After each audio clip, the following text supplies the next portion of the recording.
What's up mga bagot? So for today's video, ipapakita ko sa inyo ang first day namin dito sa Bicol. Dito pinapakita ko sa inyo yung tirahan ng aking tatay noon nung nandito pa sila sa Bicol. At lahat na nakikita ninyo ay lupain namin. Charot, di amin yan.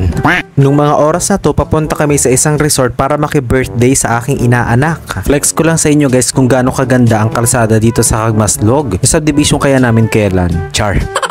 And here we go guys, ang Cagmaslog Valley Resort. Ang tubig nga pala dito guys ay fresh dahil ito ay isang running water. Isa itong ilog na ginawang swimming pool. Dahil sobrang lamig ng tubig na pagdesisyonan kong manatiling malagkit. Char.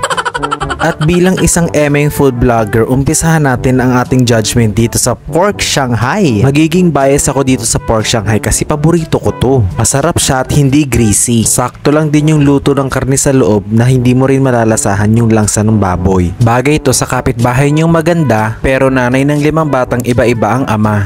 Next ay itong Filipino spaghetti. Sakto lang yung tamis niya at hindi tinipid sa sauce. Al dente rin yung pasta niya at hindi labsak. I highly recommend this sa kaibigan mong makinis pero amoy panis. Next ay itong laing. Ito yung typical na luto ng laing. The best to dun sa tropa mong sakristan pero inuumaga ng uwi galing sa inuman. Isunod natin itong native na manok. Masarap siya at hindi gaanong makunat yung karne. Tamang-tama din yung luto ng gata na talagang kumapit dun sa laman. Bagay ito dun sa kilala mong panay chismis pero ang bahay nila di man lang nakaranas ng walis. Next ay itong adobong pato. Masarap siya at very savory ang flavor. Medyo nanlalaban lang yung karne pero pwede na. This one is perfect para sa kaibigan mong gandang-ganda sa sarili pero di mapaputi ang kanyang kilikili.